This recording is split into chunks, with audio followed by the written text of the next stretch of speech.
Three people have died in Chittagong in the southeast, one in Rangpur in the north, and one person was killed in the capital, Dhaka. Meanwhile, more than 400 people have been injured from all across the country. Take a look at the situation on the ground.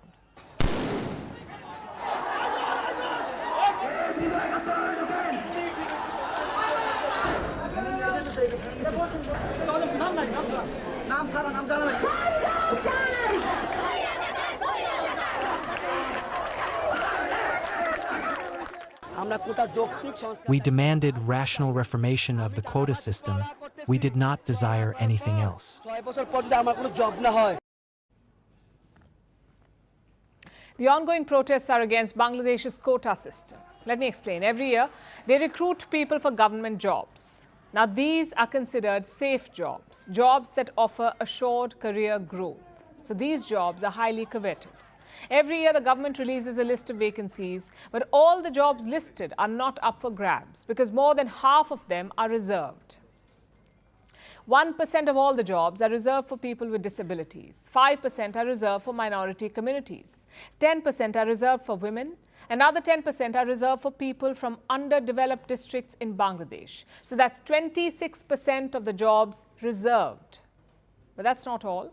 The largest reservation is for freedom fighters, the people who fought to liberate Bangladesh from Pakistan back in 1971. 30% of all jobs, all government jobs are reserved for these people, for their children and their grandchildren. When we add this to the other reservations, the total comes to 56%, meaning 56% of the government jobs in Bangladesh are reserved. They're not open to the general public. And this is why the students are angry. This is why they have been protesting. The quota system had been scrapped in 2018 after similar protests, but now it has returned. Last month, a court reinstated the quotas, and that is what sparked the latest round of demonstrations. This is against various parts of the system, from the percentage of reserved seats to the vacancy rule. What's the vacancy rule? If a reserved job cannot be filled, if the quota candidates fail to clear the requirements or the recruitment tests, the job would be left vacant. It would not be opened up to the general public. That is the rule, even if there weren't enough reserved candidates applying. The vacancy remains, but it's not given to the general public. And remember, these jobs are much sought after. So these wasteful vacancies also riled up the people. They have been protesting for weeks now, even after another court order.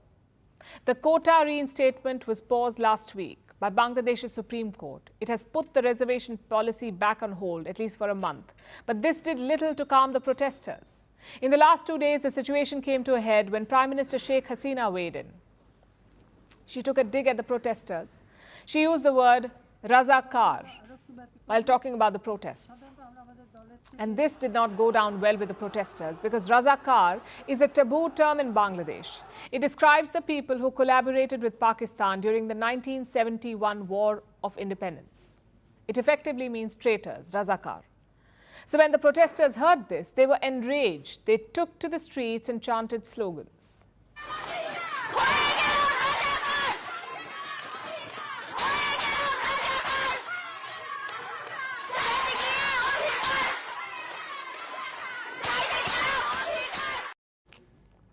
That roughly translates to, I went to ask for my rights and I became a Razakar. The next chant was even more problematic.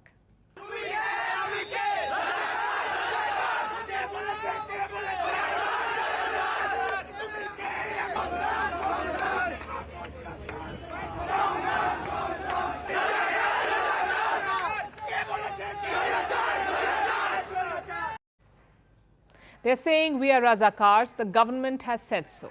Now, if you remove the second line of this chant, it looks like the protesters are just calling themselves Razakars. And remember, that is taboo in Bangladesh. In fact, it is an insult to the nation's freedom struggle.